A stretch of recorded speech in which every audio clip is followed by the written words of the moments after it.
Relatively Conscious, a play by Jon-Marc McDonald. Directed and narrated by Gerald vanHeerden. Characters: Tony P., good old boy from East Texas, racist, homophobic, misogynist, married to his high school sweetheart.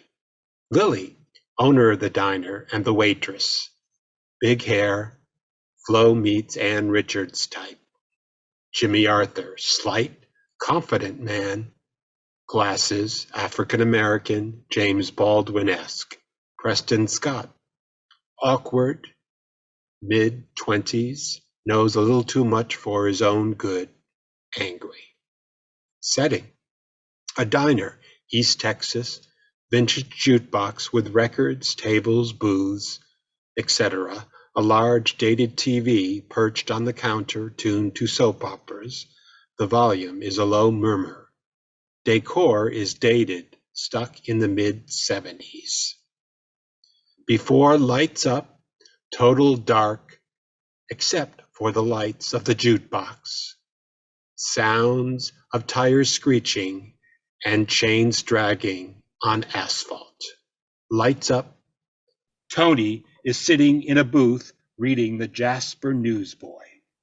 The song Green Onions by Booker T and the MGs is playing on the jukebox.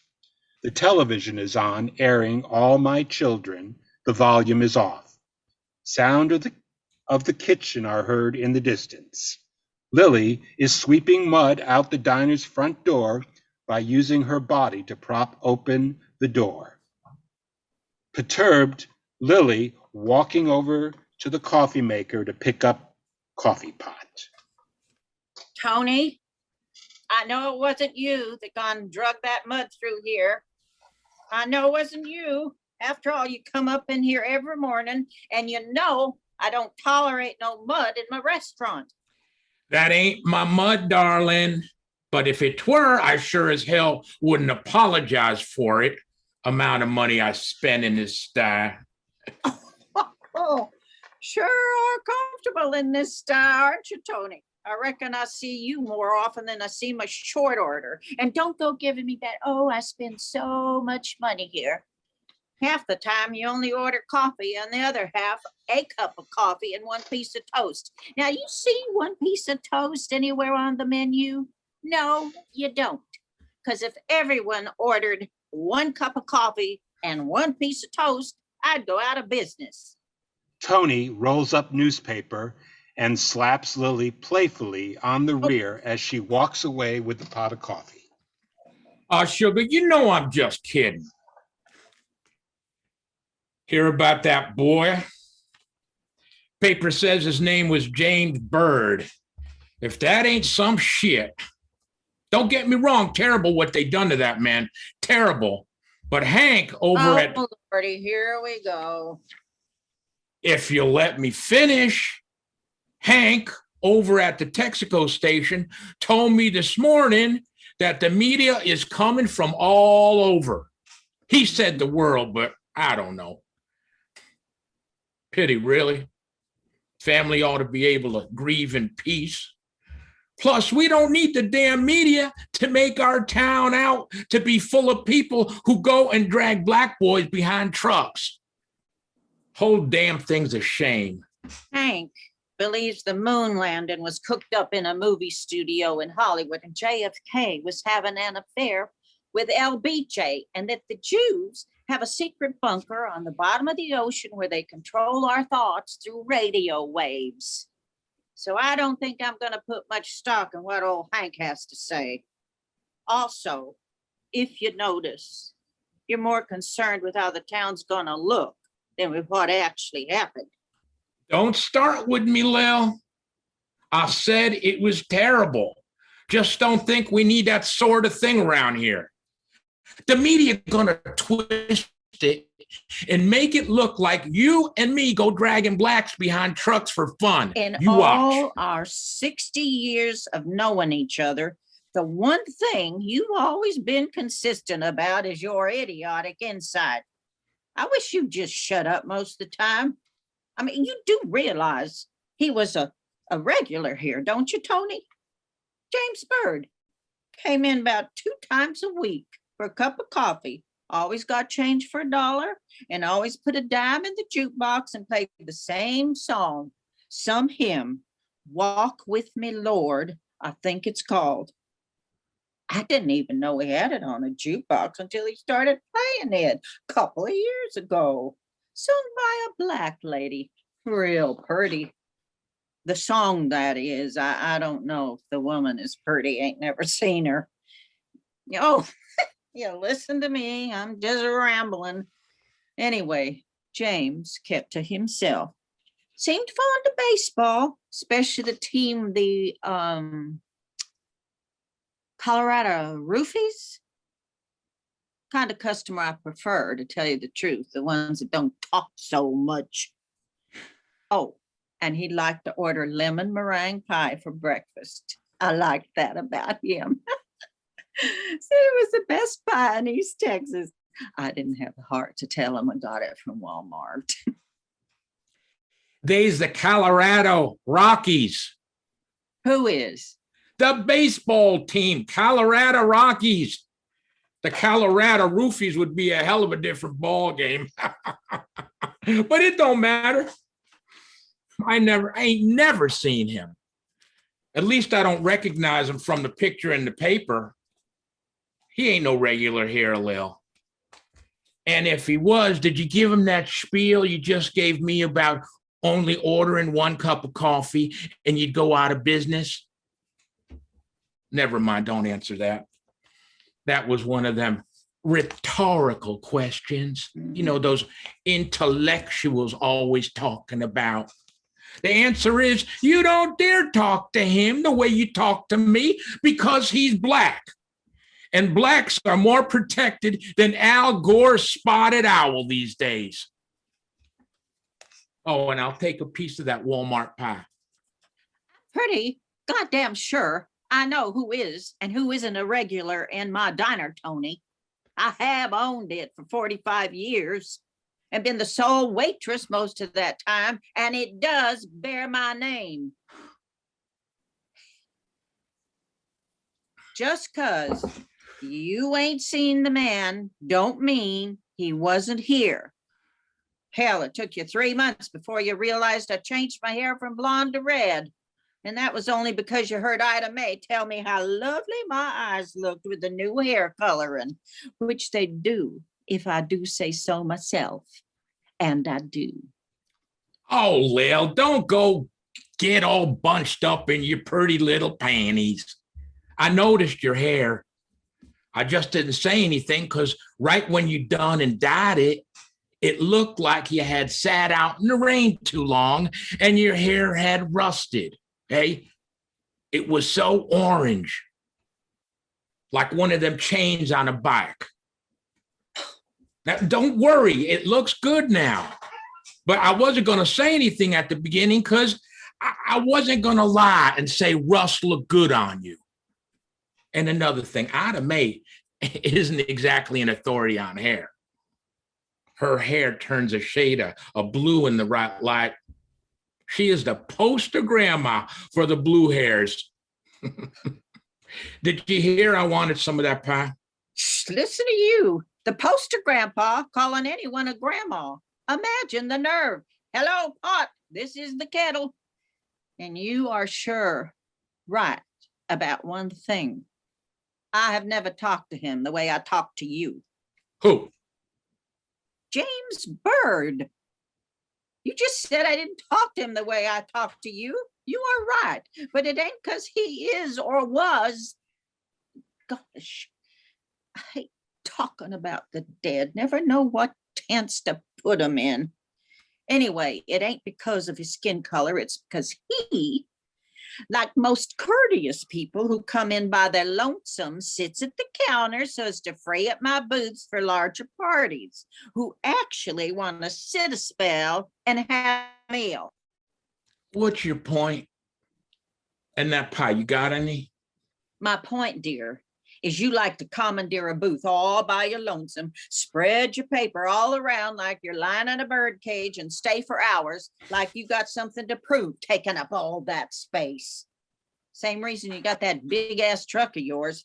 Don't think I don't remember when we was dating in high school. If I remember correctly, and I'm pretty sure I do, it's true what they say about men with big trucks overcompensating for something. At least in your case, it seems to be. Well, anyway, then you pay exact change. And I do mean change. Usually nickels and pennies, no tip for me. Yeah, I ain't your coffee wench. It gets old. Today, it don't matter, of course. Sundays are always on the slow side. But come tomorrow, at the peak of my breakfast rush, you'll be sitting there, paper all spread out, legs spread out, spouting the same BS you always spouting to anyone who was listening. Which I got news for you, no one is listening. And come time for you to go, I'll have to show for it what I always have to show for it.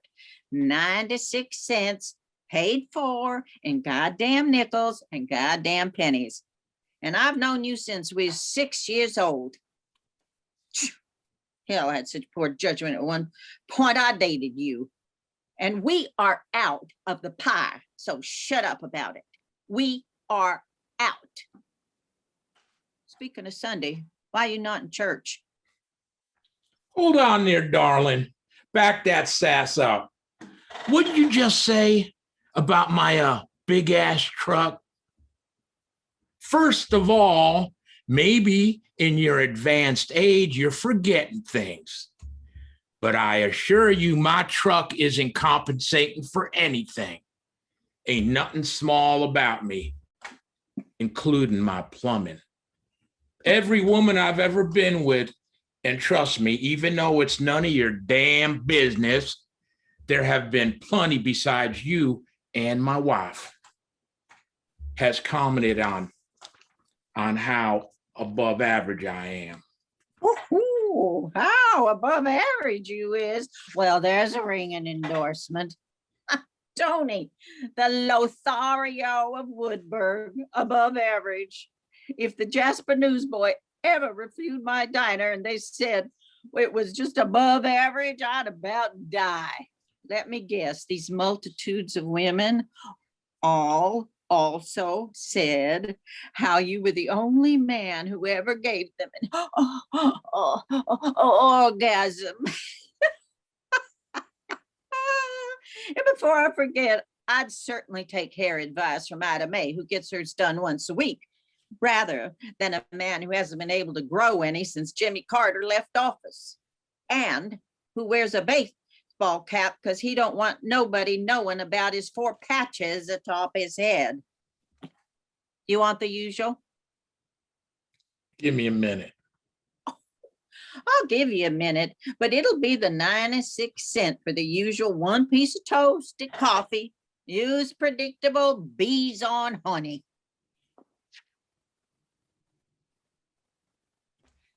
You know that don't make sense, right?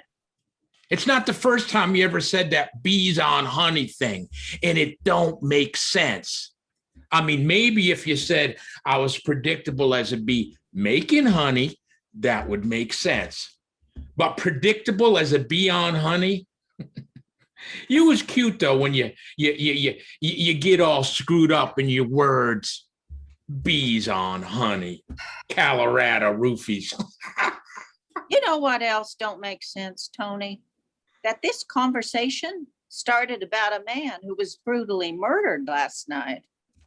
And instead of grieving the death of one of our very own Jasper folk, who was, by the way, a regular here, we're talking about my hair color, your bald spots, and the size of your small penis, which it was small.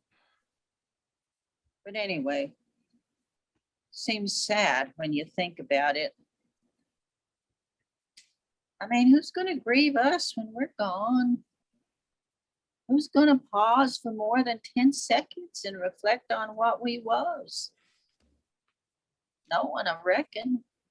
We're all just making our way through, and when we get to the other side of the end, ain't no one gonna hardly notice we're gone. But of course, ain't no one gonna hunt us down for the color of our skin like they did James. That's a whole nother layer we know nothing about. Pretty depressing if you ask me. But no one did. Defeated, she pulls a stool up to the TV, takes a seat, and starts banging on the TV and messing with the rabbit ears visibly, yet mildly frustrated. Oh, Lil, stop with yourself. You know that boy wasn't killed because of his skin.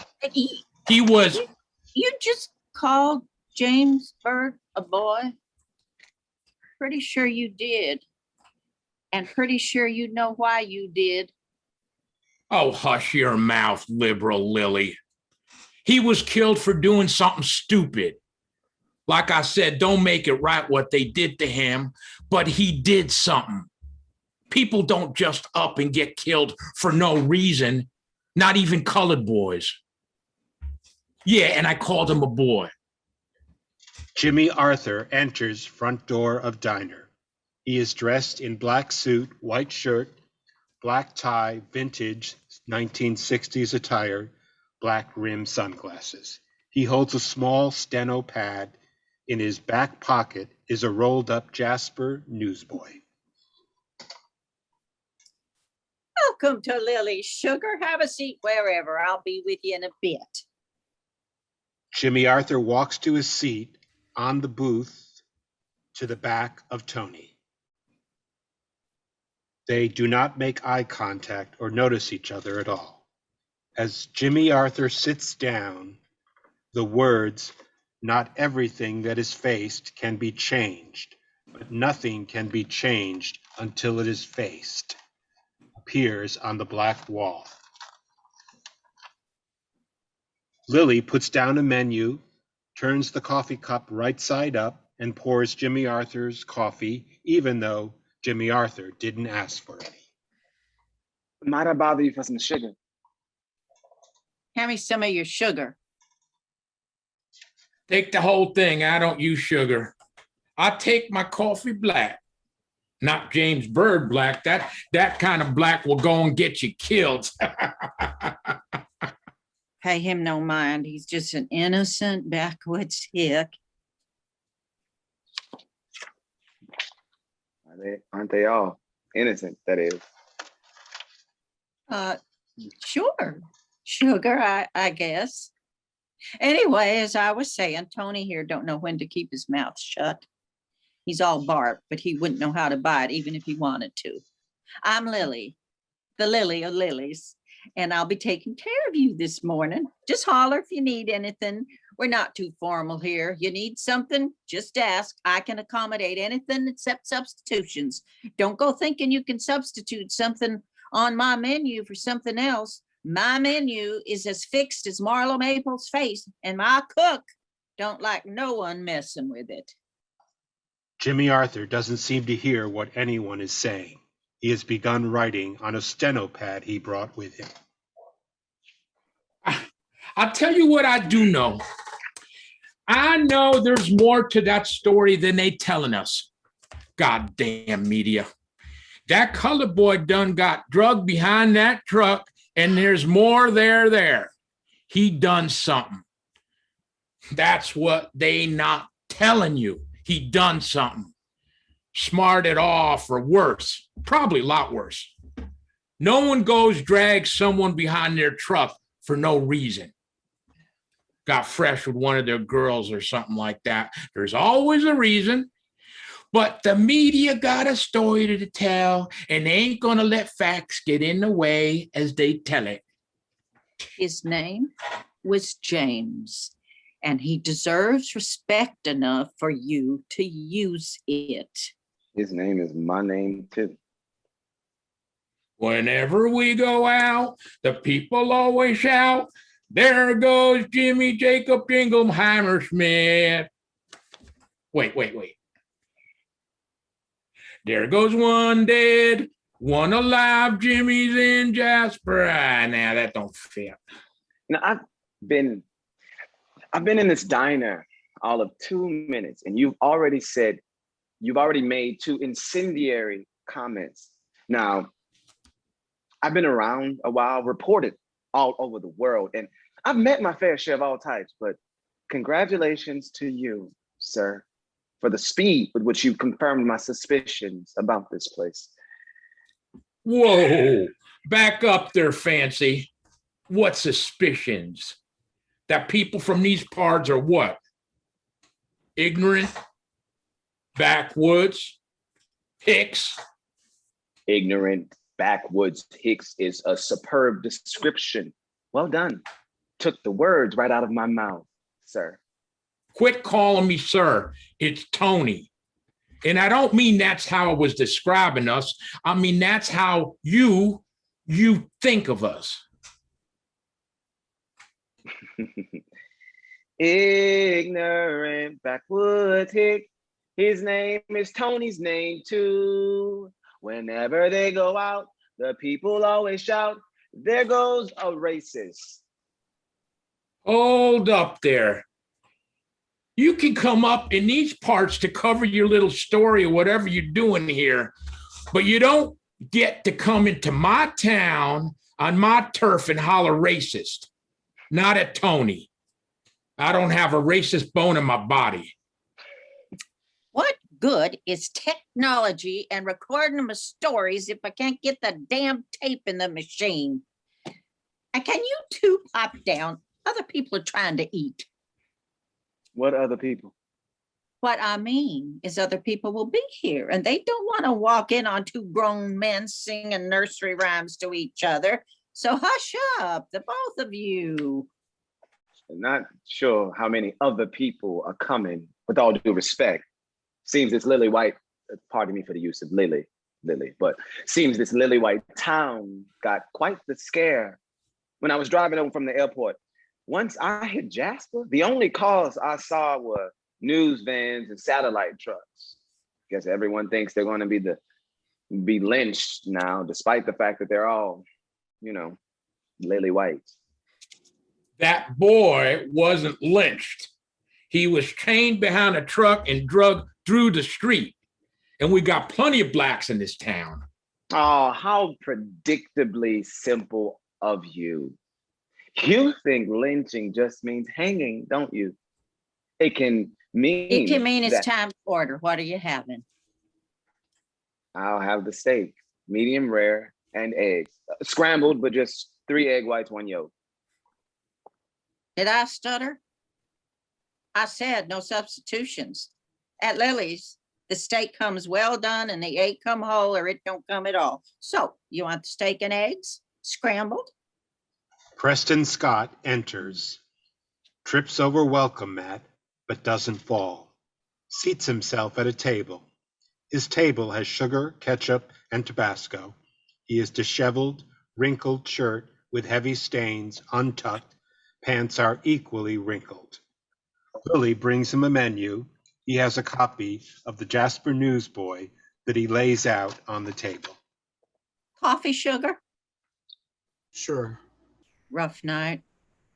Preston Scott looks up in disgust at the question and just rolls his eyes. Begins putting sugar and cream from the bowl of creamer singles on the table. In all, he opens 3 and pours into his coffee. Hands are noticeably shaking, stirs coffee, drinks by bringing his head down to the coffee mug rather than pick the coffee mug up. Well, I take that as a yes. Well, ain't nothing you got to worry about now. Let's get some food in your belly to help with that hangover. Just so you know, we out of corned beef and crepes. Actually, we always out of crepes. I just leave them on the menu because it makes us seem a whole lot fancier than we is. It's the closest I'll ever get to France. Anyway, just holler when you're ready. You got any juice? OJ, pulp only, or apple. OJ. Not apple. No, OJ. Apple. No, OJ. Well, there's no law saying you can't have them both. Yeah, both. And some coffee. Wait right there, sugar. I poured it 20 seconds ago and you already gone and dressed it up like you like it. Phew! I know that smell. That's the scent of stale booze coming through the pores. That's the smell of a night long drinking. That's the smell of whiskey trying to make an escape. That's the smell of Tony not minding his own business. Can't you just once, just one damn time, stop your mouth from saying what your mind is thinking? The world don't want to know what your pea brain thinks every second it's thinking it. You so cute when you get mad. Your little face gets as red as your hair, and your nose goes all screwy. My nose go screwy. Yeah, like smushed up or something, like a pig snout. That's it, a pig snout. Your nose gets all smushed up when you're mad like a pig. For the life of me, I'll never understand how you conned Betty into marrying you, what with all your charm and all. Oh, and let's not forget your above average PP. It's a sure thing she's going to heaven because being your wife must be hell on earth. A pig snout? Sure is something. Oh, Lil, I didn't mean you're a pig. I mean, your nose looks like one when you get all flustered. You know, I think you're beautiful. Well, I think your nose looks like a donkey's ass. How's that? Tony's nose looks like a wrinkled donkey's ass. Miss, Oh, just call me Lily, sugar. sorry to interrupt this exciting game you two got going on of anthropomorphizing one another, but might you have an extra pen or pencil? Mine seems to be out of ink. As long as you give it back. It's zoomorphism. I beg your pardon? The word you're looking for is zoomorphism, not anthropomorphism. You just got them confused, that's all.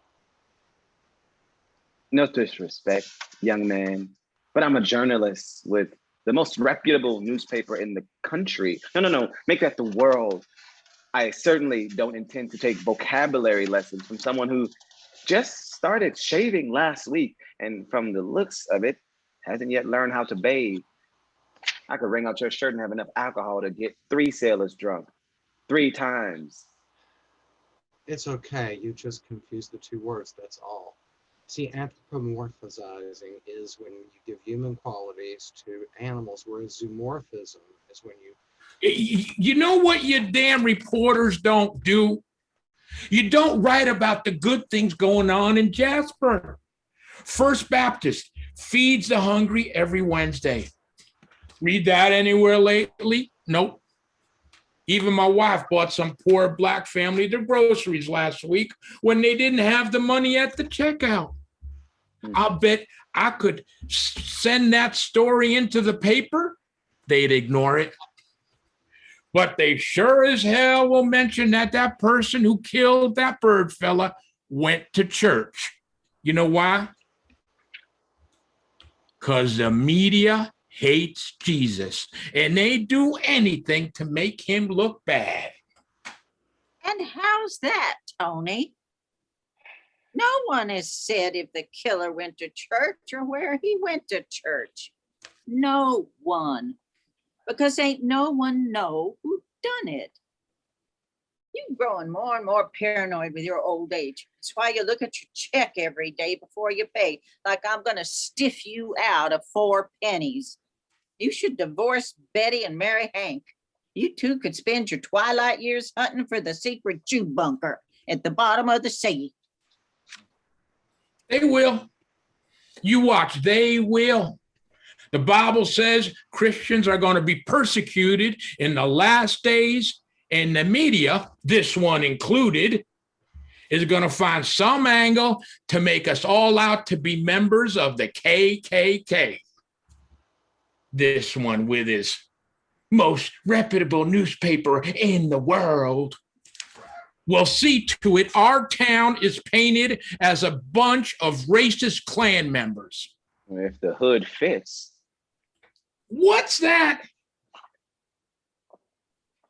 You say such remarkably thick-witted things because you can. Because for your entire life, the world and everything in it has catered to your skin and to your genitalia. A white man glides through this world with a sheen of immunity that repels consequences, no matter how asinine the behavior. A man like yourself in East Texas can say whatever he wants, whenever he wants, because he's king. Hell, the white man in America is king, but glory be to your dear wife. What's her name? Betty? Buying eggs and milk for some strangers at the Piggly Wiggly. How was it you described them? Oh, yes, a poor Black family. I mean, how can you be racist, right? When your wife bought the helpless Blacks some food. Such sporadic kindness might, in your estimation, rise to the occasion of being worthy of a page-1 feature story in the Jasper Newsboy. But I'm pretty sure a man whose body split in two while being dragged behind a truck through the back roads of East Texas probably warrants the attention of the media. And if it turns out, and believe me, it will, that that person who did it was a white supremacist, and the facts makes your town look bad, so be it. Maybe you should have seen it coming, done something about it before it became to this, but maybe that's just me. Maybe you should consider minding your own. No one asked you what your opinion was. That's the problem with this country. So many people sticking their nose where no one asked them to stick it. Tony leans all the way around the booth to see Jimmy Arthur for the first time. Ah, I see. You see? You see what? Nothing. Just makes sense now. I mean, I already sort of knew your voice gave it away, but you know. Oh, do tell my voice. Please, sir, what about my voice gave it away? Oh, Christ, here we go. Gave what away? That I'm well, that I'm dressed well, that I'm Ivy educated, that I live in one of the most desirable zip codes in the country? Does my voice give away that I served my country through 2 tours of a war that no one wants to remember, that I practically raised my 8 siblings, that my daddy died of tuberculosis and my mama was sent away to a state institution because she snapped? No, wait, let me guess. My voice gave away that my favorite dessert is creme brulee and that I'm fond of hot weather, that I prefer a good book over a good movie and a good fuck over both. Wait, don't tell me now. I'm gonna get it, just give me a second. Ah, of course, silly me. What you meant, Tony, is my voice gave away that I am Black. It's not what I meant. I meant your voice. My skin. You meant my skin. You meant that my voice indicated my skin color to you. And my skin color is the one thing you refuse not to see. The same thing this country refuses not to see. The same thing that whoever chained James Byrd to the back of a truck refused not to see. You can't not see it because you've got too much invested in the idea that you are white. You are invested in the idea that you're white, and the only thing you're invested more in is the idea that I am Black. And the more Black I am, the more white you are. And the more white you are, the less you have to look at the reality of what you really are. And Americans, the ones you consider to be Americans at least, are masters at ignoring the reality of what they are. But that's okay. Your words gave you away. See, that's what I was saying. Your voice comes off as Black and mine comes off as white. That's all. That's not what I said, sir. I said your words gave you away. I meant gave you away as a raving lunatic, not white. Top her off, hun. Looks like it's going to be one of those days.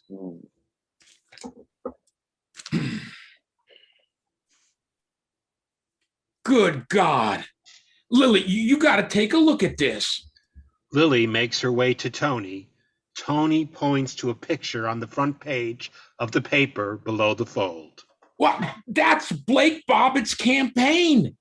His campaign manager done gone resigned because he's gay. Said he couldn't work for Doc anymore. First that bird boy dragged behind the truck, and now this.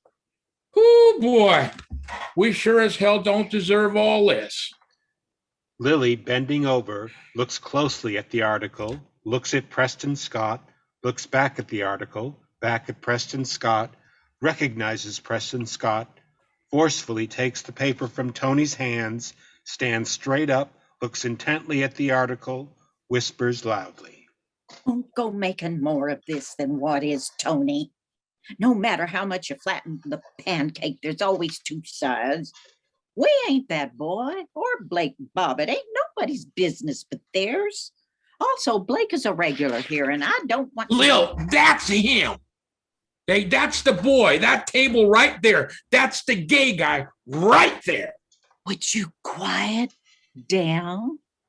I know that's him. You act like you ain't never seen a gay before. He ain't Sasquatch. You need to calm down.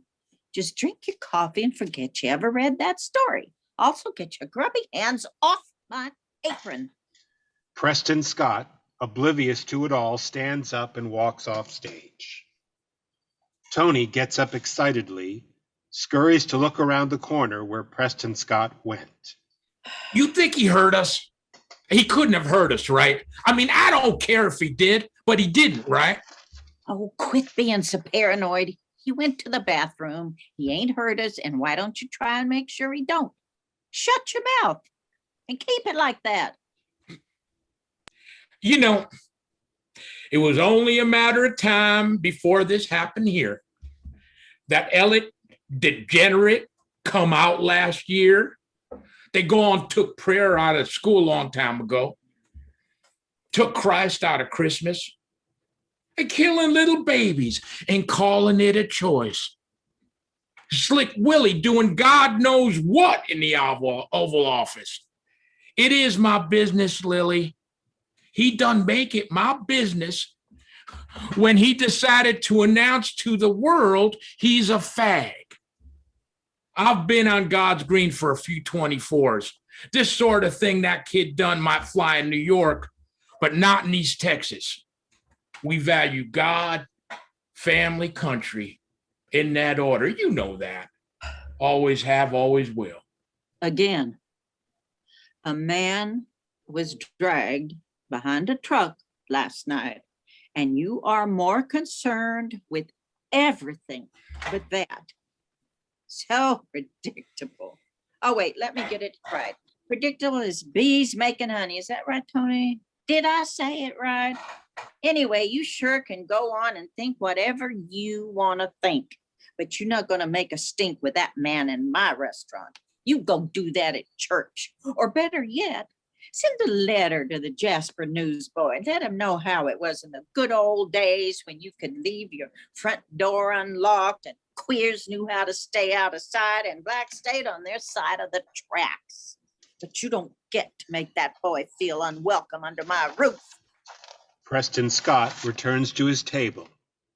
Tony stands up with the coffee cup in hand, walks past Preston Scott's table, deliberately and exaggeratedly spills it, causing coffee to drip all over the floor and Preston Scott's shoes and pants. Oh my, me and my butterfingers, I am so sorry, son. Let me clean that up for you. Grabs napkin from Preston Scott's table, including the one Preston Scott has in his lap, sopping up the coffee on Preston Scott's shoes. He looks at him in the eyes, feigning recognizing Preston Scott for the first time. You know, you look familiar. You work at the feed store on Pine Bluff? No, that's not it. Wait, I got to figure out where I know you from. You Scooters, boy? Wait a sec. Did you go to Woodburg with my girl, class of 95? Her name's Tonette. Named her after me. Don't tell her, but I wanted a boy, really, but she done come out a girl. So I just named her Tonette, named after me. Don't tell her, but I wanted a boy, really, but she done come out a girl. So I just named her Tonette instead of Tony. Get it? Tonette instead of Tony. Don't get me wrong. Sure am glad I had a girl. And I had a boy too, but it seemed a little late to name him Tony, so I named him Robbie. Well, Robert, really, but we call him Robbie for short. Get it? Robbie for Robert. Please stop. As I live and breathe, what? That's you, right there on the front page of the Newsboy. Now let me see. What does it say here? Oh, well, that's a twist, ain't it? You quit old Blake Bobbitt's campaign, did you? Please don't. Please don't what, son? Please don't do this. I'm just doing the right thing, son. After all, it was me who spilled my coffee. I should be the one to clean it. I'm just trying to be courteous. But let's be honest. I mean, those slacks have enough stains on them. Ain't no coffee gonna make a difference. What you're doing is pretending you recognize me for the first time. I heard you when I went to the bathroom. You carry your voice about as well as your coffee. I heard what you said to the waitress. I heard everything you said. I just have one question. Why the hell would you go work on a campaign where you wasn't wanted? I mean, don't get me wrong. I got no issue with it. I've even known a few fags before. I just don't understand why you got to go work for a man that you know don't want you around. Why you got to go shove it down our throats? Jimmy Arthur abruptly stops writing on the steno pad and looks up straight ahead. Same old song, second old verse, a little bit louder, same as the first. It would seem you and those like you would grow tired of trotting out the same tripe time and time again. If it's not the blacks, it's women. If it's not women, it's gays. It's the Muslim or the Jews or the Hindus or, God forbid, those that don't claim no God at all. Always some group other than yours. In East Texas, we mind our own business and expect other people to mind theirs. My point is, no one give a rat's ass about what he is, but... I'm pretty sure you're about to prove that's not true. Blake Bobbitt is a great man, done a lot for us. He was mayor of Woodburg for many years, and he was a great leader. He's a dentist. Why, every person within a 20-mile radius who has lived here more than a few years has had his hands in their mouth. And he's going to make a great congressman. Seems to me this kid knew what he was about before he joined his campaign. I'm just wondering why he joined. He does make a point, Sugar. The article says you came down from Washington, D.C. to work on this campaign. Why? Now, don't get me wrong, but it seems like you'd have known Bobbitt's feelings on it. For God's sake, can I just get some breakfast? I didn't so much choose to come out as I was forced out. This wasn't my plan. It's true. I resigned. But only because some anonymous prick called me at the campaign office and threatened to out me. Rather than being outed on their terms, I outed myself and resigned. Also, I grew up in Fort Worth. It's not like I don't know Texas. I came here for breakfast. If I wanted to play 20 questions, I'd have called my mom. Fine, then resign. But why you got to go declaring it so loud? You gays always love to be so dramatic. You could have gone quietly. No one would have cared. But you decide you need everybody to know you were gay. Felt like you needed to make the good doctor look bad, sink his campaign, make a big gay show of it, shove it down our throat. East Texas ain't DC or Fort Worth.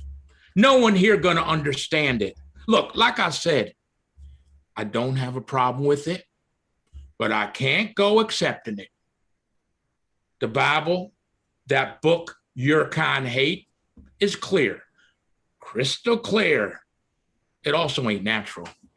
One man, one woman, Adam, Eve. Jesus fucking Christ. Are you for real? I've had to put up with your horse shit my whole life. The book My Kind Hate, shove it down your throat. Trust me, no thank you. It's like the whole lot of y'all got a script and everyone memorizes it. Adam and Eve, one man, one woman. Next thing you'll vomit up how you got to protect the children. Oh, Lord, the children, we're coming for the children. If y'all had one original thought, I'd die of shock. Anyway, I'm pretty familiar with East Texas. I know how y'all think. Calm down, Nancy. You're getting a bit overheated, a bit emotional. I'm getting overheated. You have spent the entire morning bleating about how your town will look and that Christians of all fucking people are persecuted in this country. You, the perpetrator of so much hate, has somehow made himself the victim? Fuck off. Preston Scott seems to be done with the conversation, returns to his paper. Tony returns to his. Jimmy Arthur keeps writing. Preston Scott looks up at nothing in particular, appears to have another thought. I'll have you know, my grandfather traveled around doing revivals in small towns all through the South. When I was a kid, he took me along with him, hoping I'd grow up to be a preacher like him. Some of the best memories of my life. Granddaddy was the greatest man I ever knew. But tell me again how I hate the Bible, since you know me so well. I guarantee I could go toe-to-toe, chapter and verse with you on anything Bible-related. It's okay, Petunia. Calm down. The devil knows the Bible pretty well, too. So what's your point? My point is, one of the cities we came to was Jasper. And he did a 2-week revival at First Baptist. Plus, I got an aunt who lives just outside town on Route 7. So, in fact, I stayed with her one summer and played t-ball until my aunt pulled me off the team because she thought the coach was getting a little too handsy with the girls. Well, goes to show shouldn't have co-ed sports no matter how old. Boys should be coached by men and girls by women. Well, by heterosexual men and women. Tonette was always coached by a lady and Robbie was by men. Oh, Lord. Oh, Lord.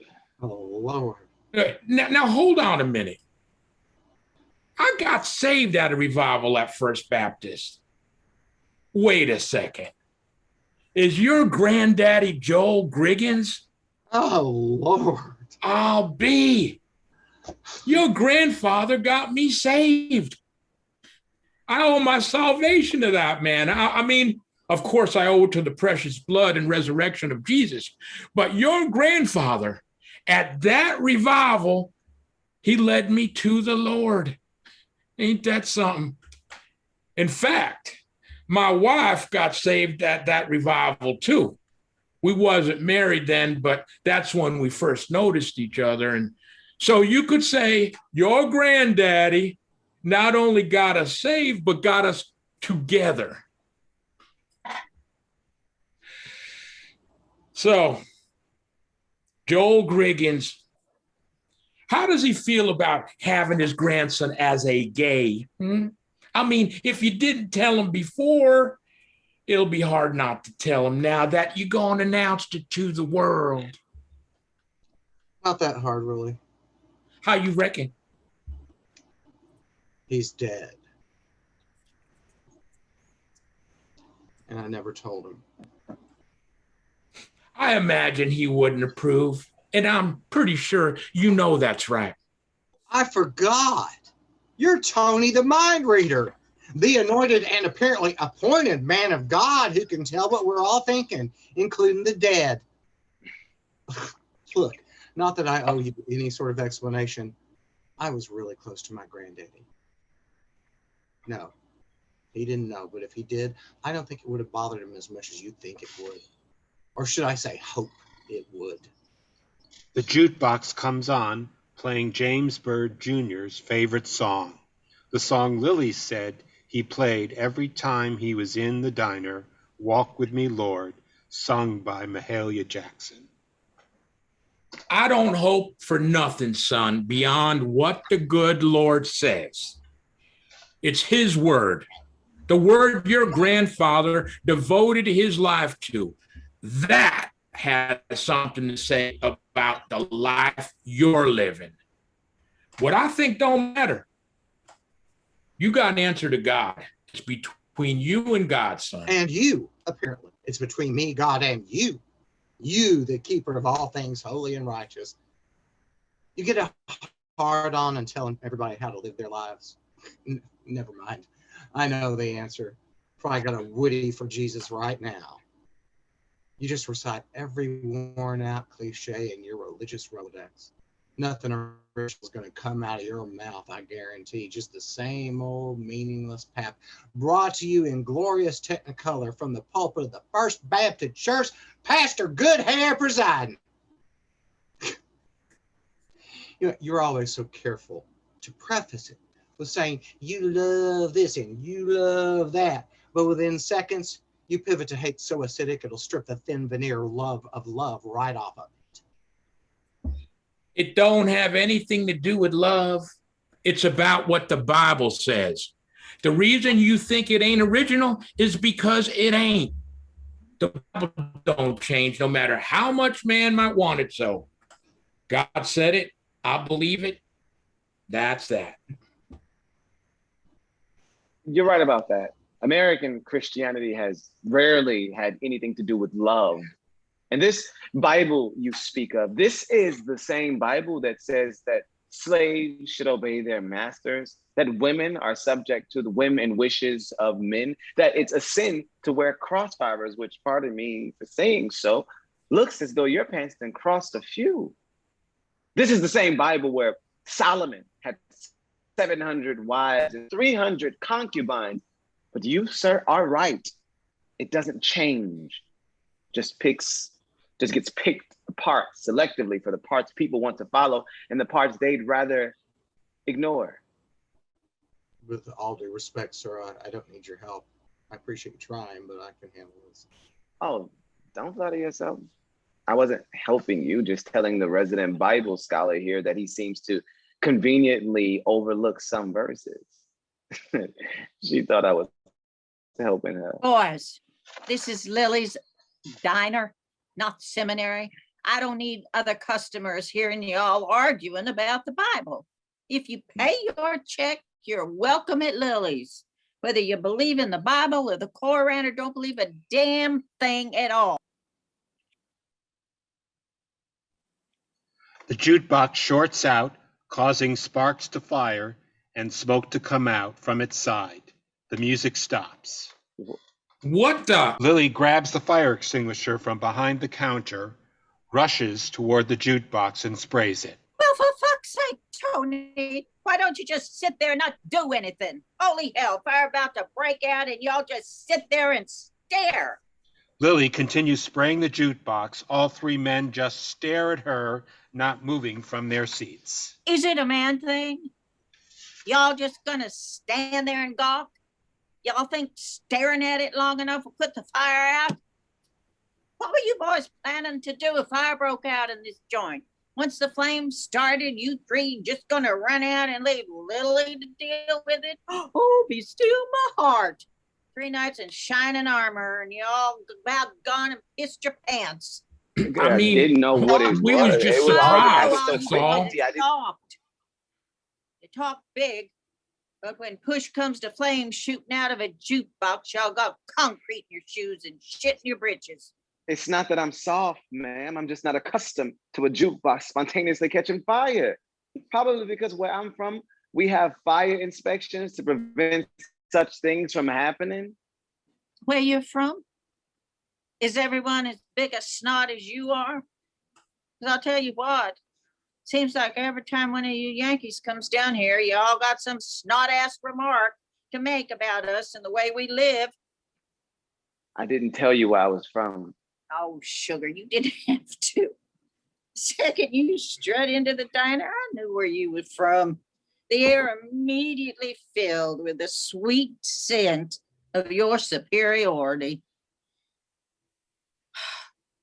Y'all hear what that was playing? What the jukebox was playing before it shorted out?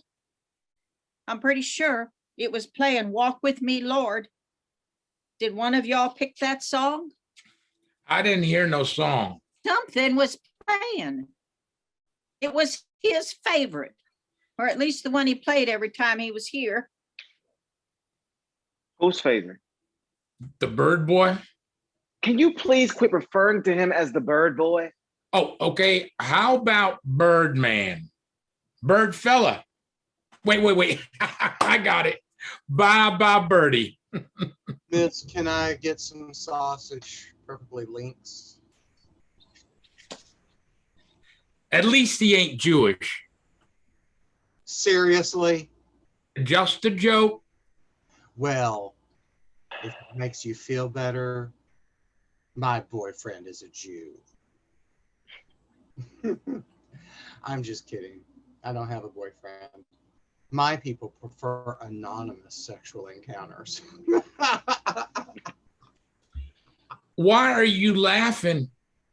It's true. Everything I've read about the gay people is they have a lot of sex and there's a lot of disease, like AIDS. Everything you've read about the gays. You know what I read? I read that men who have the most hostility against gay men are usually hiding a deep secret themselves.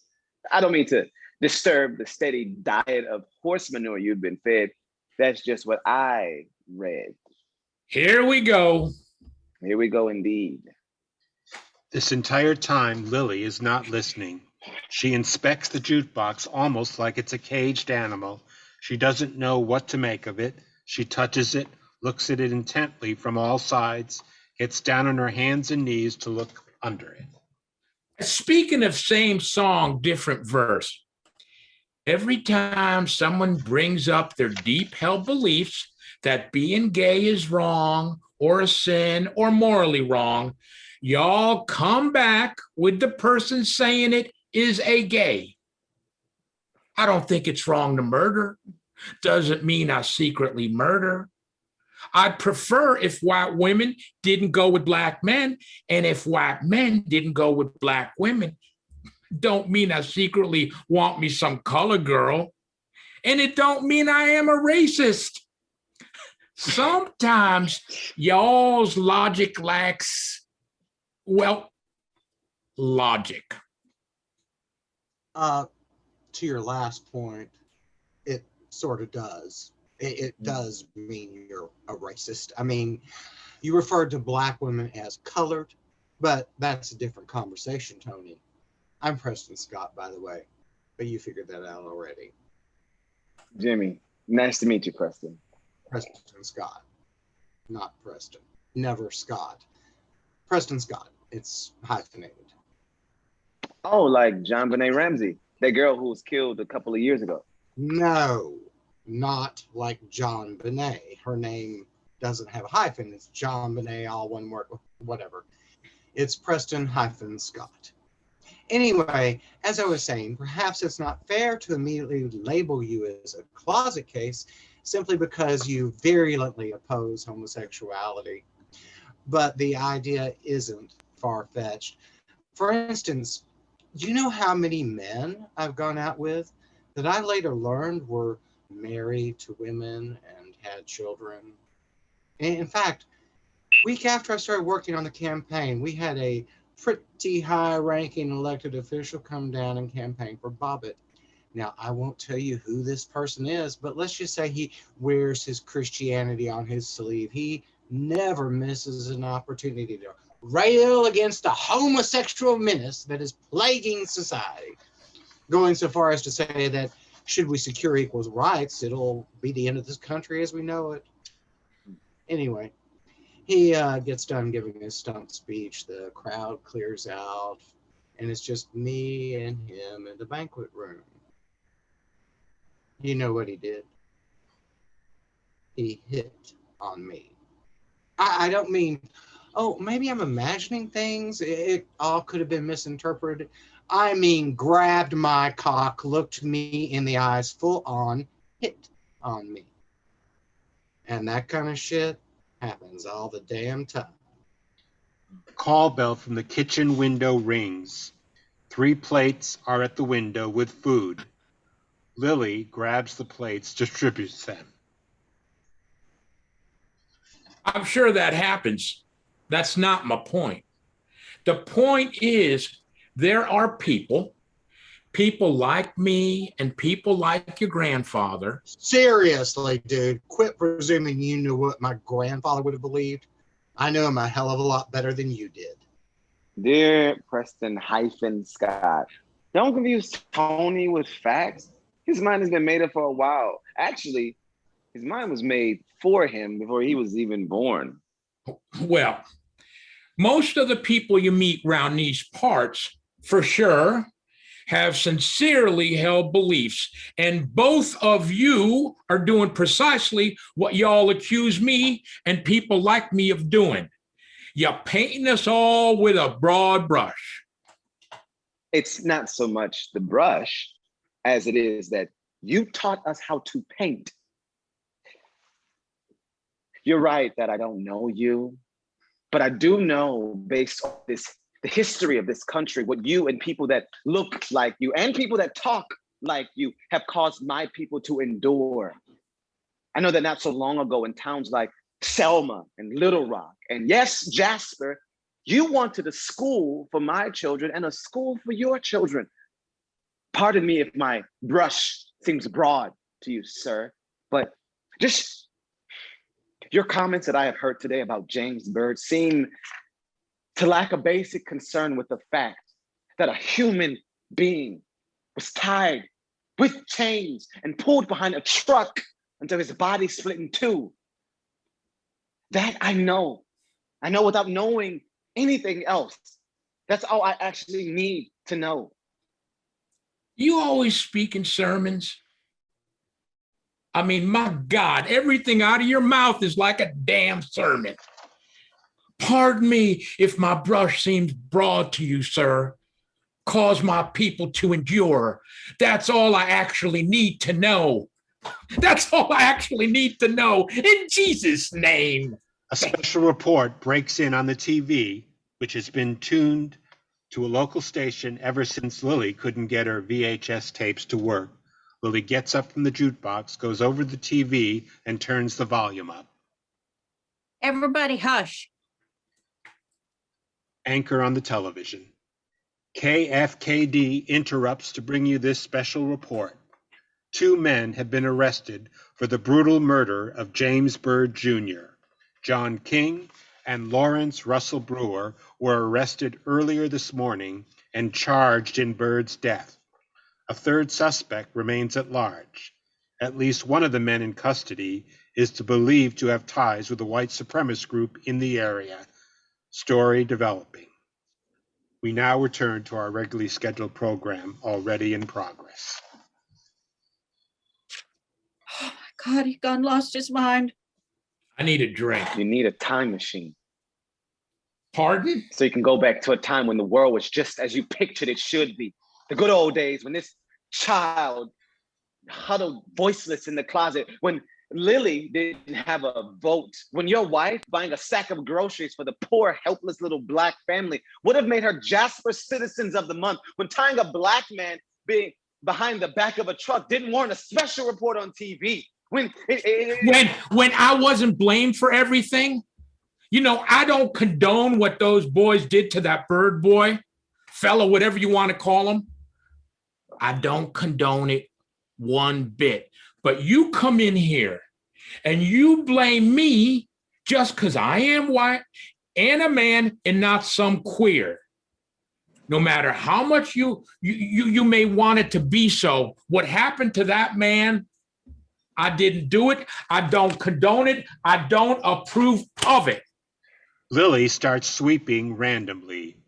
Words appear on the back wall as Tony speaks. Not everything that is faced can be changed, but nothing can be changed until it is faced.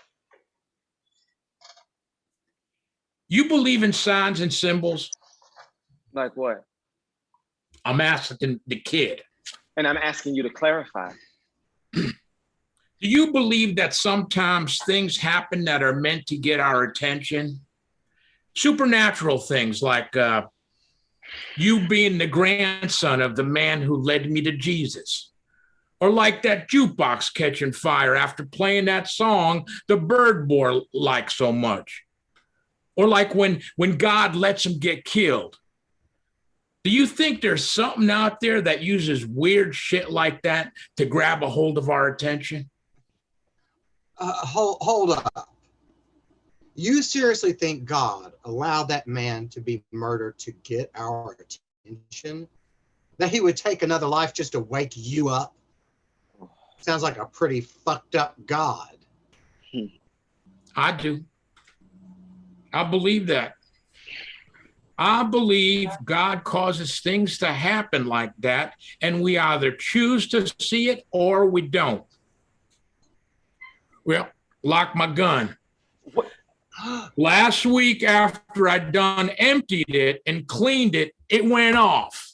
Shot a hole right through my bedroom wall, into my bathroom, straight into my wife's curlers. Blew them right up, I swear. Bullet straight through the wall and a direct hit on her curlers. I mean, can you imagine? Listen to me, you miserable corn-fed hayseed. I don't know what sort of sick game you're playing, but I'm not playing it with you. You don't get to suggest that somehow God, in all of his benevolence and grace, allowed that man to be brutally murdered to somehow get your attention and then pull out your gun to tell us some seemingly innocent story about how— Calm down, boy. Don't you?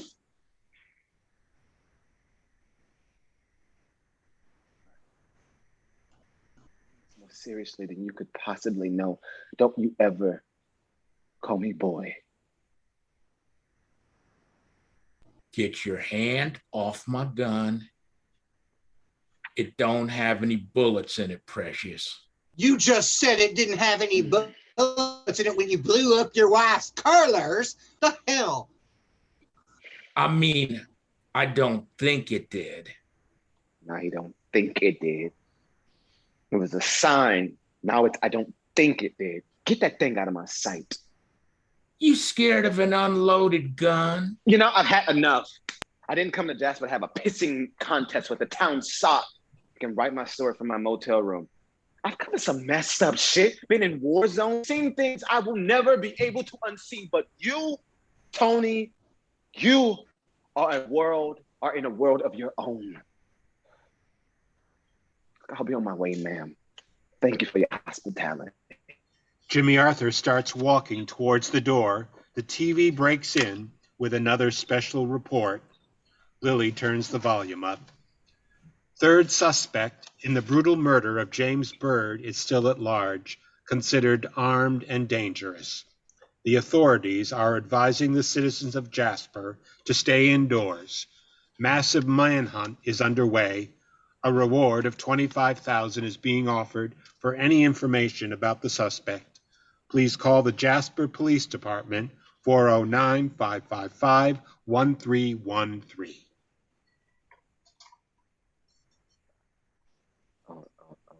Second thought, maybe I could stay, finish my steak and eggs. And the gun, you keep it, just put it away if you don't mind. Typical Yankee. Can't stand guns until they need one.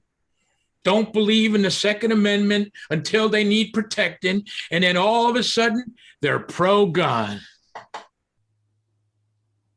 I don't believe in those things. You don't believe in guns? What you asked earlier, if I believed in those signs or signals. I was just answering you. I don't.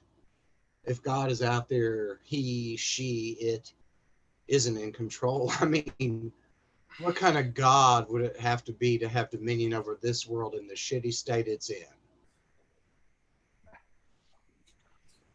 You know, honey, maybe we should lock the door, just to be safe. Jasper isn't that big. This diner is probably one of the only places around open at this time of the morning. I would be happy to pay you whatever money you think you're losing by locking the doors. He ain't coming here. Can't be too sure. Actually, I can. Look, honey, no offense, but the last place I want to die is some diner in Jasper, Texas. Truly, and all my notions of where and when, this place wasn't it. My editor sent me down to cover the story. With all due respect, I didn't choose to come here to this corner of hell y'all call home. I was sent. And if you'll notice, besides the fact that we share our first name, James Bird and I also share something else. And it appears, actually more than appears, that something else we share is what got him killed. Looking around, I notice none of you share that something else. Excuse me if I'm not too keen on his making his way here.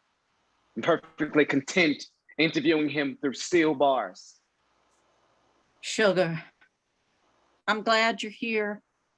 Like I say, everyone is welcome at Lily's. But when you say things like the town I grew up in is a corner of hell, it doesn't do you any favors. You may not like it here, but it's home for me. It's home for Tony. It's home for a good many good people. And I'd appreciate if you kept your opinions about this town to yourself. But I also hear you about your fear.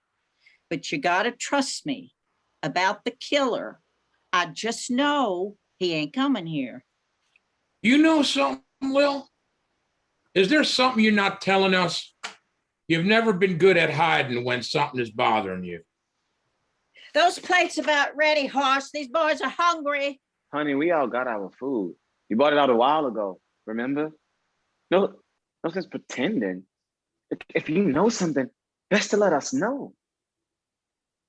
I have a son. Had a son. I mean, my son, Roger. He died about 5 years ago. It's not important, but he and this other boy, they were best friends, always together, hanging out, doing what boys do. Not important. Sure has been a long 5 years. His whole life sped by so quickly. Too quickly for this mama, I'll tell you that much. And now, every day since he died just feels like eternity. Each one longer than the last. Jimmy Arthur takes steno pad and is transcribing every word. Tony sits seated but moves toward Lily as if he wants to comfort her but is uncertain how. Lily is still staring at the TV. Ever since my son died, I always kept my eye on Roger's friend, Sammy. Something in me always felt like he was just on the brink, just a few steps away from something terrible. Anyway, since Roger died, I felt protected of him like he was my son too.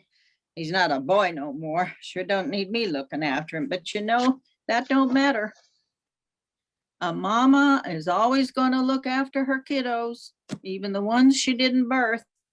Like, how'd your son die? Cancer. She ain't never been the same since. She don't like talking about it.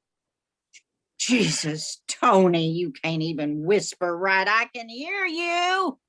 Lily turns around, notices Jimmy Arthur taking notes, incredulously walks over to his table and rips the pen out of his hand. This isn't a story that needs your notes. Don't you dare come into my restaurant and try to turn my heartache into some story to sell your papers. My boy didn't die for your readers. If you're here to cover that murder, fine, do it. But this story, my story, isn't for you. And no, Tony, it wasn't cancer. Right, Lil. Anyway, it was a real hard time, but it sure was a beautiful thing watching the way this town was really there for Lily. Just beautiful. Small town doing what a small town does best. You know, Lily and I used to date before I met my wife at your granddad's revival. Lily and I were a thing. We got some stories, don't we, hon? She was my first kiss. She was my first. Oh, for fuck's sake, Tony, just shut up. Just for once in your goddamn life, shut up. Roger didn't die of cancer, and this town wasn't there for it. If they had known the truth, they'd never been there for the bit they was there for, that's for damn sure. And quit telling strangers our history. No one wants to hear about us kissing and other stuff, and I sure as hell don't need to be reminded of it. I lived it once, don't need to relive it. My acid reflux can't handle it. Speak for yourself. I want to hear it, especially want to hear how old Tony, the town Pharisee, had sex before he was in the holy bonds of matrimony. Guess what's good for the goose isn't really good. Well, before you go on, I wasn't saved when we dated. It was high school, and I didn't know the Lord then. When you know the Lord, your heart is changed. I am a changed man now. See, son, when Jesus comes into your heart, he makes you a new man. That's convenient. Might want to tell your hands that story about being a new man. They seem to be all over Lily today, and last you said Lily isn't your wife. Anyway, as I was saying before Wayland and Madame interrupted, people show up to the idea of death. The actual dying, not so much.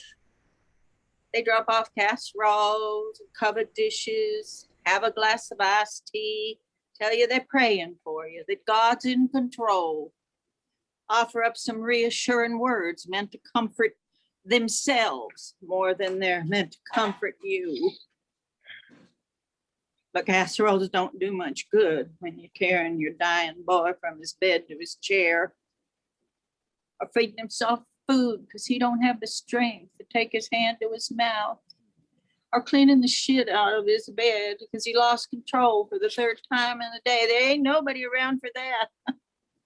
That part of dying is a bit too real, a bit too ugly for the good ladies of First Baptist Jasper, ain't it, Tony?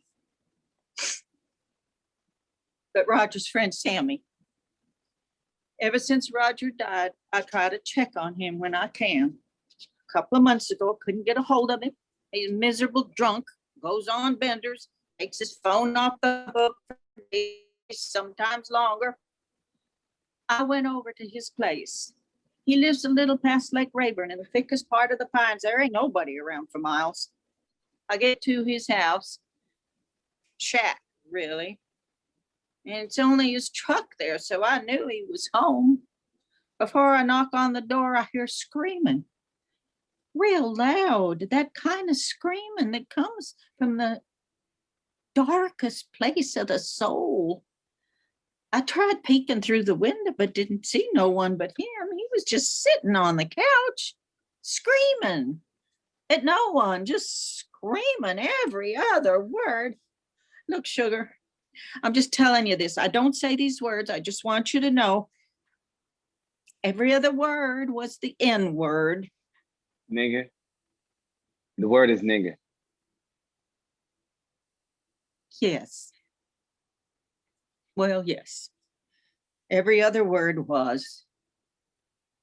in this and in that, and done stole his job, and done stole his girl. I turned around and wanted to interrupt whatever that was. As I was walking back to my car, I could still hear him. Nigger, nigger, nigger. Okay, honey, we get it. You got it after the second nigger. No need to keep repeating it. But I'd be lying if I said I was shocked. I know what they say to my face is different from what they say behind my back. You white people like to think we've moved far beyond race in this country, but we haven't. But as hard as it is to bear, there's some distance, maybe not a lot, but some for sure, between saying nigga and dragging a black man behind a truck until his body split in two. The words, I imagine one of the reasons people cling to their hate so stubbornly is because they sense once hate is gone, they will be forced to deal with pain, appears on the back wall and fades. No one notices. You know what you was saying about how that fella who had all those things to say about how bad gays were, about how he hit on you? Sammy was probably one of those types. I mean, he is one of those types. And you know this how?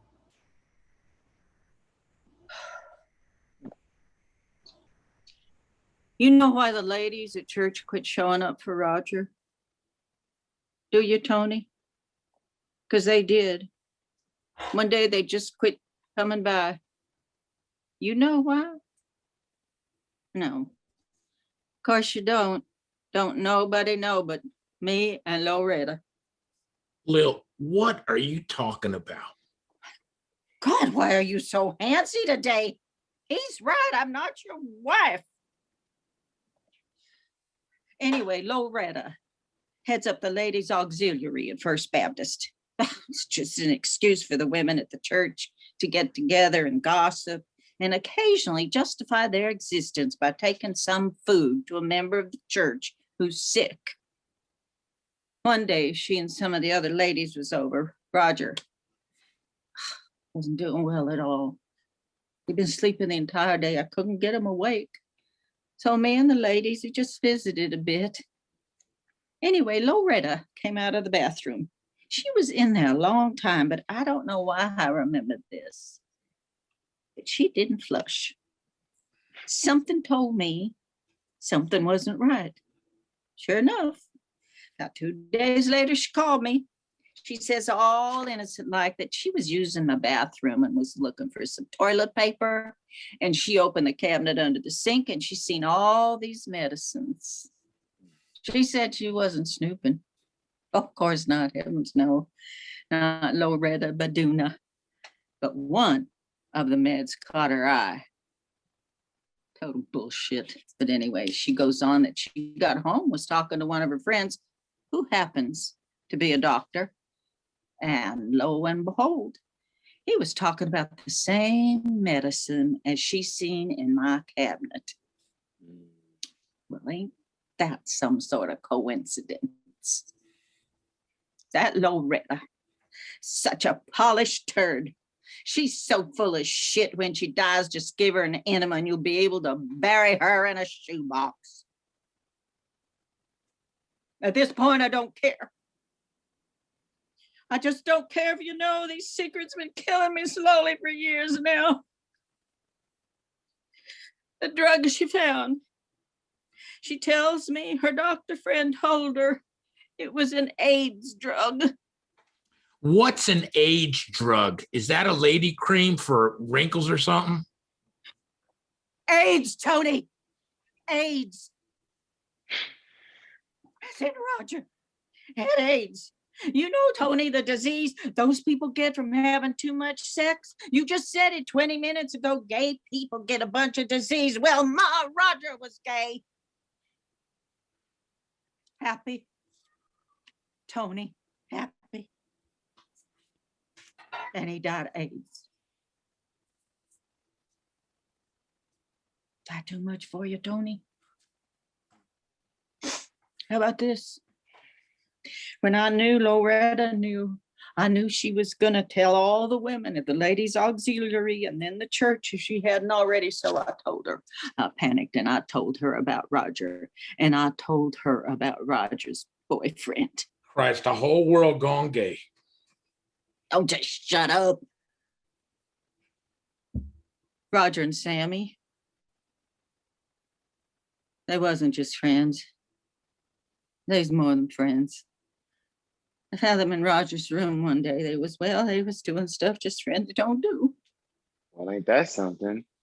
Nigga just rolls off your tongue, but when it comes to saying that you saw two men having sex, all of a sudden you found your restraints. Yes, fine. They was having sex. Roger was so upset. Sammy ran out of the house half naked. I told Roger it was okay. Then I knew I was his mom. On some level, I always knew.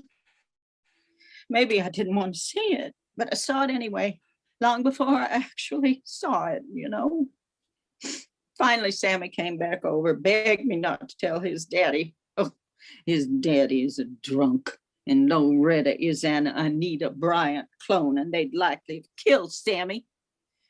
Sammy swore he wasn't gay, he was just experimenting, but I knew. Probably more than Sammy did. Sammy, right before Roger got real sick, he started drinking. A lot. The kind of drinking like his daddy does. He withdrew, started treating Roger real strange, hot and cold, silent and smothering, that sort of thing. The biggest thing, though, is he started getting real angry, real mad at everybody, hating everybody, including himself. Wait, Sammy? As in Sammy Beduna? That's why you told Loretta about Roger's friend? Ain't that something? Loretta Beduna's son is a queer. Oh. Lily goes over to the phone, next to which is an answering machine. She presses play for everyone to hear. A young, frantic, frightened voice speaks. Lily, it's Sammy. I done something. I don't know what to do, but I need to talk to you. I need to tell you. Lily, please, I need some help. I'll try calling you back later. Please pick up. He gets in trouble a lot. When I listened to it earlier this morning, I chalked the message up. He'd done gotten another fight, or he'd done said something horrible to his mama. Once Loretta found out, she and Sammy were at each other's throats constantly. They moved out. Loretta never told her husband, at least as far as I know. 5 years had passed, and he can't seem to hold a job to save his life. Worked as a bag boy for about a week. Down at the beauty salon, sweeping hair about a week until he got caught stealing money. Worked for the city as a crossing guard. Why, I don't know. This town barely has one traffic light. Certainly don't need to waste dollars on a crossing guard, but it don't matter. The job lasted about a month. Probably the longest he had. Between jobs, he just drinks himself to oblivion. But when that special report broke, I knew. He hangs out with those other 2 boys they caught. None of them have ever been right in the head, if you know what I mean. But when I heard their names, I put it together with the message he left this morning. And I knew Sammy was the 3rd one on the loose. Multiple police sirens fade in and out. Honey, you can't sit on this. You owe it to James Bird. You owe it to this town. You even owe it to your son, as much as that don't make sense right now, to tell the authorities what you know. I know you feel protective of Sammy, but if he killed that man, he's in a desperate situation. Desperate people do desperate things. Jimmy Arthur picks up the phone, presses 3 digits, 911, and hands Lily the receiver. Lily aggressively takes the receiver back from Jimmy, puts it back on the hook. You know, Lil, you could have told me about Roger. I mean, I knew that boy his whole life. I loved that boy, and nothing was going to change that. Hell, I was his scout leader. I could have helped. I could have, Lil. Really. I don't understand it. But I wouldn't have turned you away. I wouldn't have turned Roger away. You have to know that, Lil. It's tearing me up to think you thought you couldn't tell me. You could. You've always held a special place in my heart. Roger, too. And would have done anything to take that pain away from you. It's too late to find the love of Jesus now, Tony. Have you heard the way you talk? I mean, heard it. Not just today, Tony, but our whole lives. I did what I had to do to protect my boy. I couldn't take that chance on this town, and I certainly couldn't take that chance on you. I was born here, and I'll die here. I raised Roger here. We was at First Baptist every time the doors was open. I married Randy at that church. Married him and Roger behind it. I know this town better than I know anything else. And the one thing I know for certain is the people of this town are good people to their own.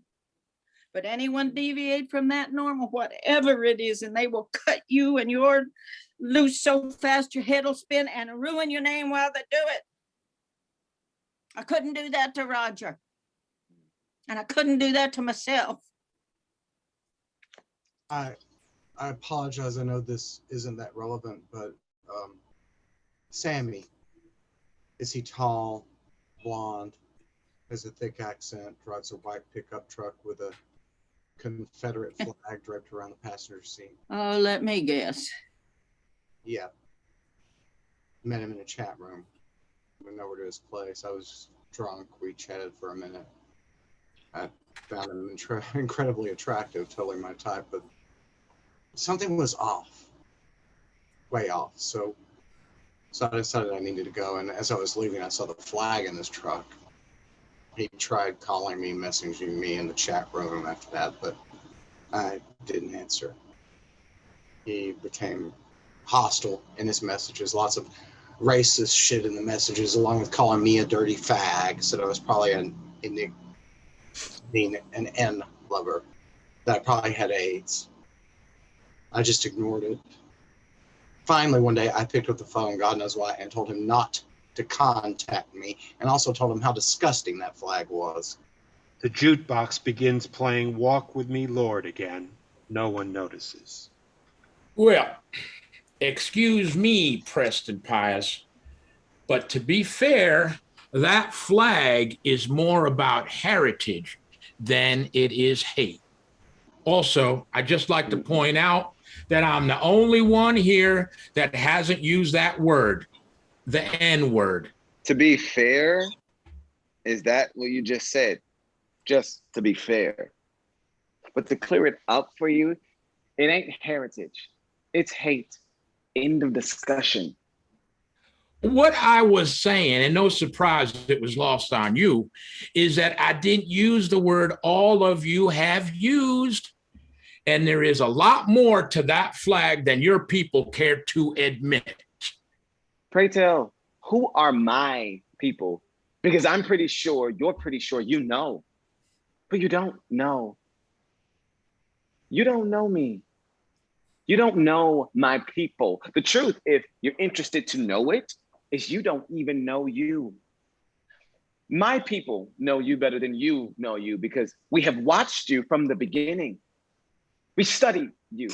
We saw you and your white God, your white values, doing everything your white self could do not to see us.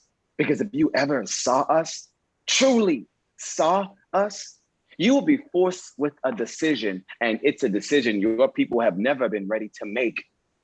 That decision requires you see my full humanity and continue to damn me to the hell you created for me, or see my full humanity and fully accept me. And the fact is, though a brutal fact it might be, is you and your people know the decision most of you would make. Rather than be forced to make that decision, you hide easily. You hide behind easily digestible cliches like it's heritage, not hate.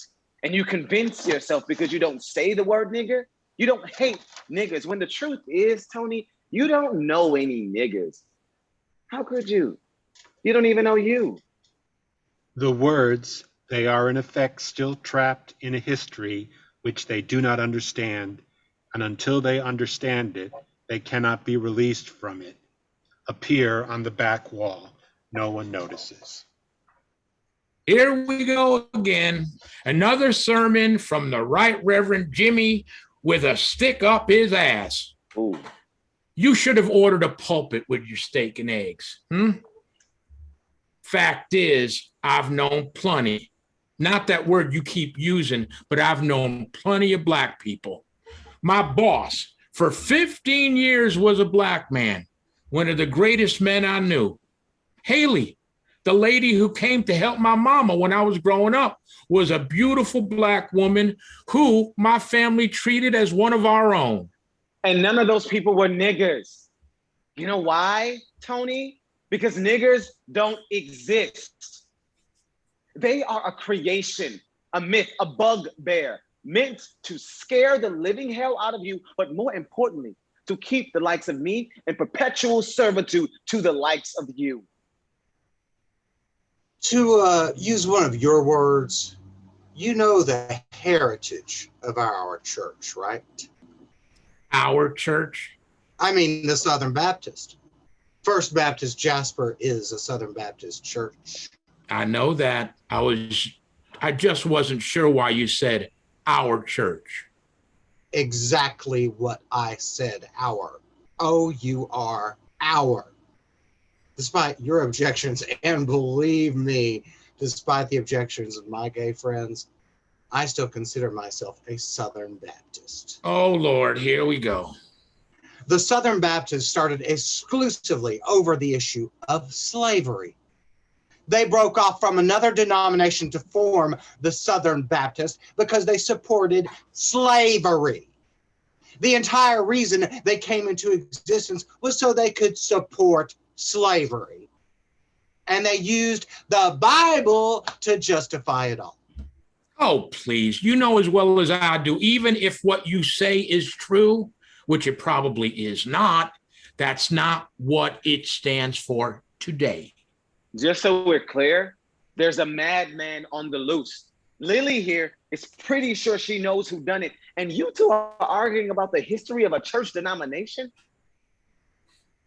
I was just trying to explain that his heritage is hate. Well, y'all go have your debate some other day.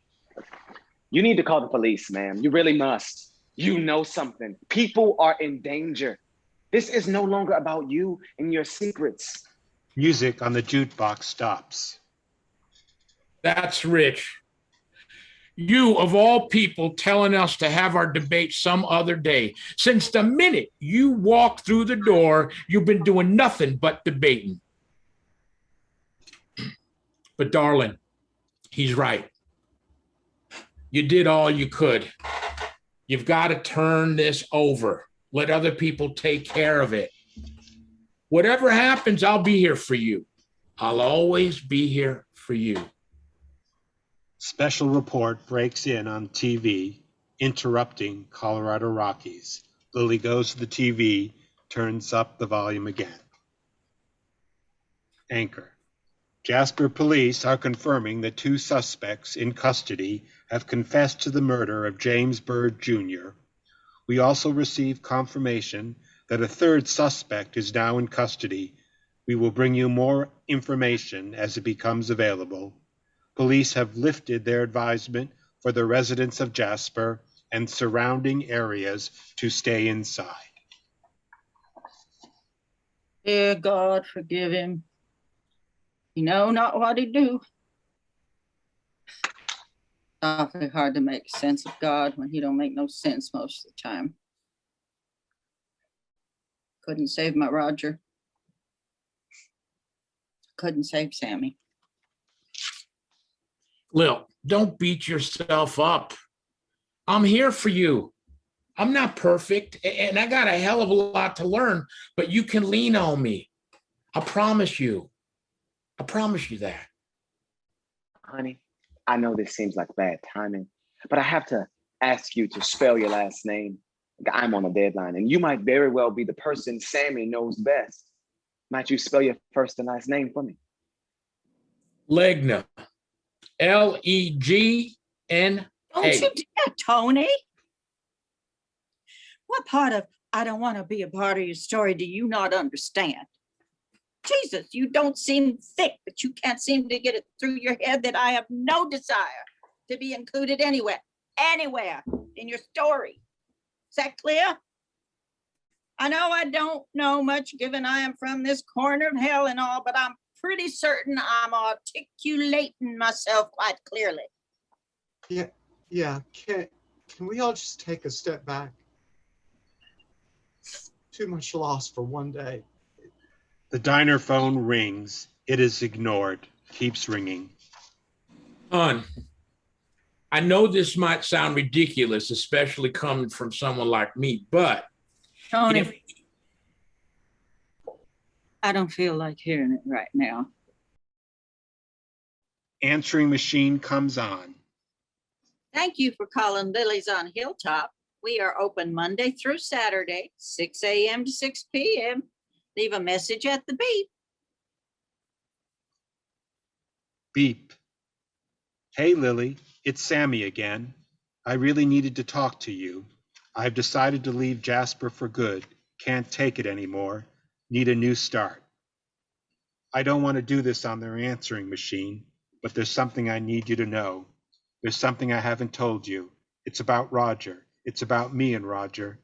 I really hate doing this on the machine.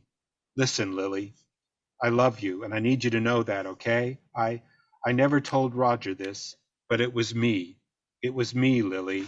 I gave Roger the disease. I did it. I'm so sorry. Fuck, Lily, I am so sorry. I was actually going to tell her she should let you interview her, but I don't know.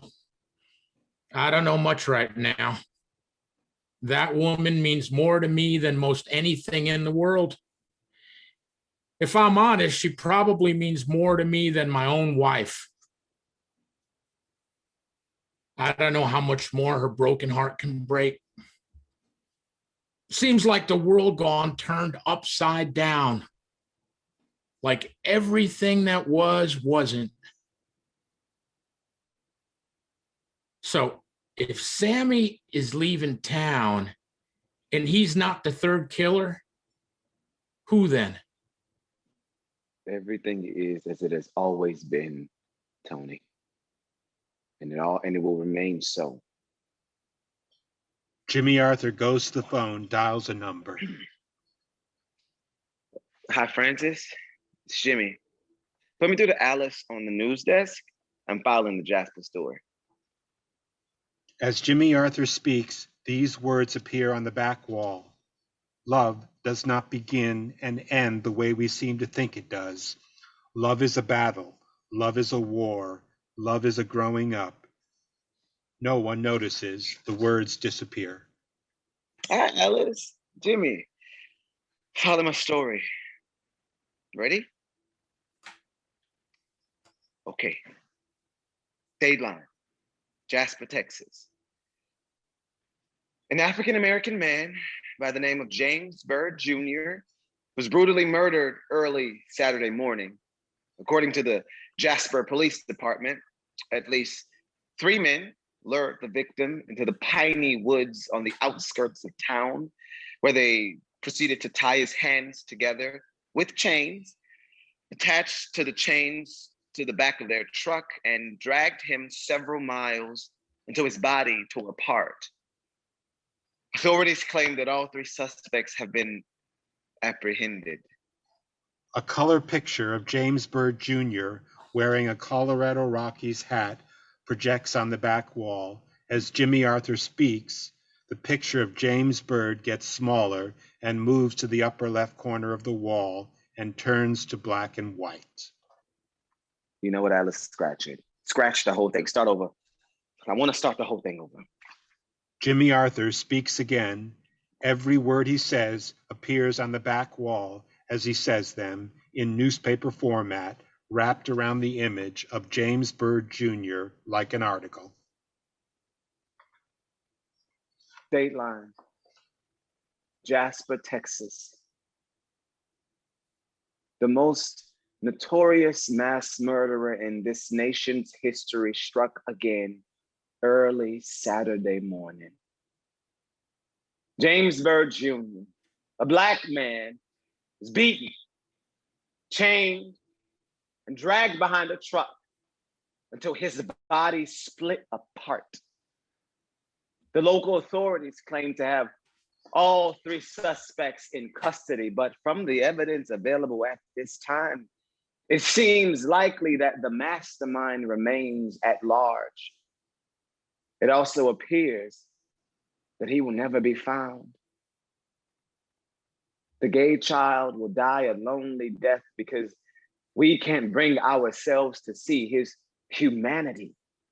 The battered wife will die at the hands of her lover because we can't bring ourselves to see her scars. The believer who believes in the wrong God will be condemned because we don't believe as he believes. The man whose skin tone doesn't match ours will be chained, beaten, and killed. As he speaks, around the stage walls and theater walls, dozens of pictures appear with images of people like Trayvon Martin, Eric Garner, Matthew Shepard, Timothy Coleman, Sandra Bland, Sierra McPheen, Jacarius Holland, and more victims of racial, homophobic, transphobic, religious, and domestic violence. The other, one that talks different, or walks different, or loves different, or prays different, or is shaped different, or God forbid, shaded different, the other will remain the victim as long as the perpetrator remains at large. And the perpetrator, the greatest mass murderer this country has ever known, is us. It is you and it is me, the ones that go about our daily lives as if nothing is wrong, the ones that continue to tell ourselves a story we know not to be true. We, the innocent, who look the other way rather than deal with this country's original sin, cannot ever hope to reconcile with our present because we have never reconciled with our past. If our nation's history rests on the backs of shackled men, women, and children, and we can attribute it to divine providence, then we can surely turn a blind eye to the monsters among us today. Once we decided it was okay to ascribe God's will to our barbarity, our depravity would know no limits, and evil would become just. But beyond just, we could then call our evil good. And nothing is more certain and more dangerous than a people convinced that their evil is done for God's good.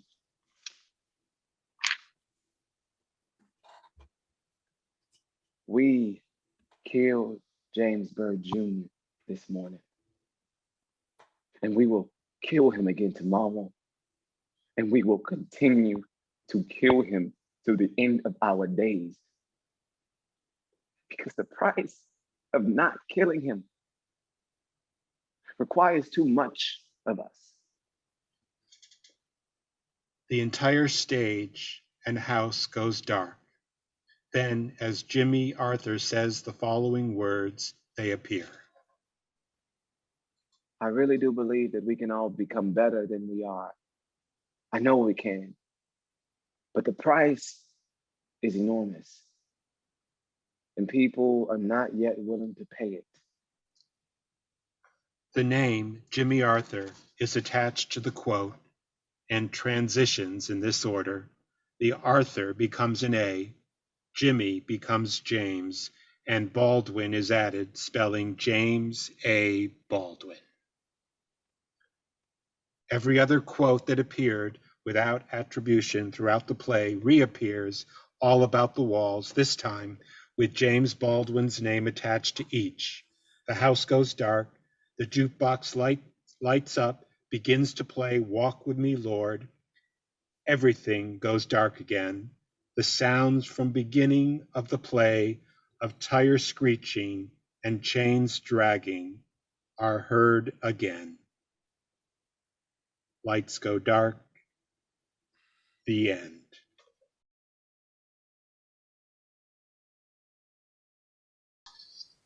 Mark A. Keaton, Preston Scott. Gary Ray as Tony P. Stanley Andrew Jackson III as Jimmy Arthur. Wynn Anders as Lily. Jon-Marc McDonald, playwright. Directed and narrated by Gerald vanHeerden.